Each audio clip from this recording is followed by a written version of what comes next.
क्या केदारनाथ धाम से 228 किलो सोना गायब हो गया है? शंकराचार्य अविमुक्तेश्वर आनंद सरस्वती ने ये दावा किया है।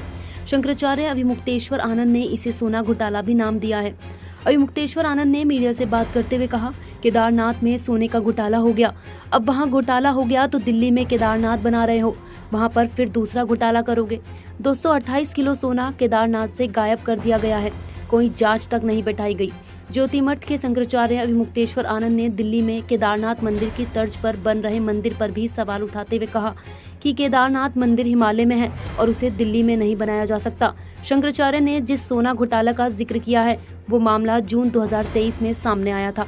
तब केदारनाथ धाम के मुख्य पुजारी संतोष त्रिवेदी ने आरोप लगाया था कि मंदिर के गर्भगृह की दीवारों पर 125 करोड़ रुपए का सोना मढ़वाया गया था। ये सोना 2005 में मंदिर की दीवारों पर लगवाया गया था। किसी दानदार ने ये सोना दान में दिया था, लेकिन संतोष त्रिवेदी ने दावा किया था कि वो सोना अब पीतल में बदल गया है। उन्होंने बद्रीनाथ केदारनाथ मंदिर समिति पर गड़बड़ी का आरोप लगाया था। हालांकि मंदिर समिति ने इन आरोपों को खारिज भी किया था और प्रबंधन को बदनाम करने की साजिश बताया था। इसी मसले पर शंकराचार्य अविमुक्तेश्वर आनंद का कहना है कि सरकार ने इसकी कभी जांच नहीं की। राजधानी दिल्ली के बुराड़ी में केदारनाथ मंदिर बनाया जा रहा है। ये ठीक वैसा ही मंदिर होगा जैसा रुद्रप्रयाग में स्थित केदारनाथ का मंदिर है। कुछ दिन पहले ही इसका भूमि पूजन हुआ है।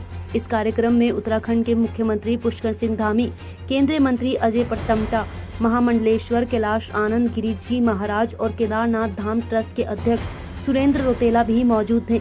दिल्ली में बनने जा रहे इस मंदिर का उत्तराखंड में भी जमकर विरोध हो रहा है। संतों और पुजारियों ने इसके विरोध में आंदोलन शुरू कर दिया है। उनका कहना है कि दिल्ली में केदारनाथ धाम के नाम पर मंदिर बनाना हिमालय की गोद में बसे केदारनाथ धाम की पवित्रता का अपमान है। तो वहीं शंकराचार्य अविमुक्तेश्वर आनंद ने भी इसका पुरजोर विरोध किया है। उनका कहना है कि प्रतीकात्मक केदारनाथ मंदिर नहीं बन सकता।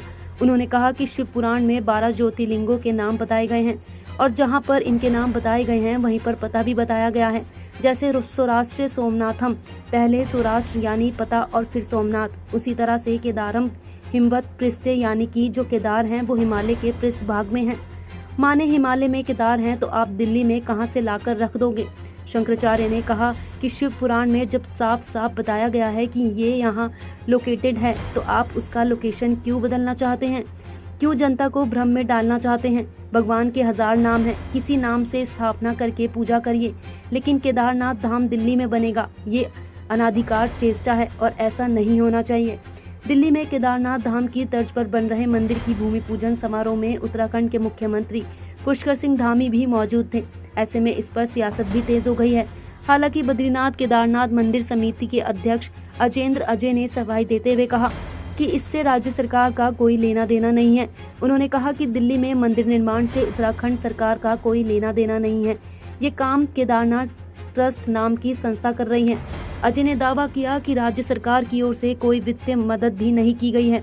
उन्होंने कहा कि मुख्यमंत्री कुछ संतों के अनुरोध पर शिलान्यास समारोह में शामिल हुए थे क्योंकि ये एक धार्मिक कार्यक्रम था। देवभूमि रक्षा अभियान के प्रमुख स्वामी दर्शन भारती ने कहा कि बाबा केदार के नाम का दुरुपयोग करना पाप है।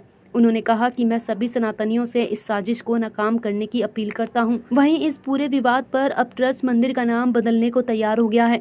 श्री केदारनाथ धाम दिल्ली ट्रस्ट के प्रमुख सुरेंद्र रौतेला ने कहा कि दिल्ली में मंदिर बन रहा है, धाम नहीं बनाया जा रहा है। सुरेंद्र रौतेला ने कहा कि कुछ लोगों को आपत्ति है कि ये केदारनाथ धाम नहीं होना चाहिए, केदारनाथ मंदिर नहीं होना चाहिए। अगर किसी श्रद्धालु को, पुरोहितों को या समाज को हमारे इस नाम से आपत्ति है या वो आहत हुए हैं तो ज़रूर हम इसका नाम बदलेंगे। उन्होंने बताया कि मंदिर का नाम बदलने की चर्चा समिति में कर ली गई है और नाम बदलने की प्रक्रिया शुरू हो गई है। उन्होंने ये भी बताया कि उत्तराखंड सरकार का इस सब से कोई लेना देना नहीं है।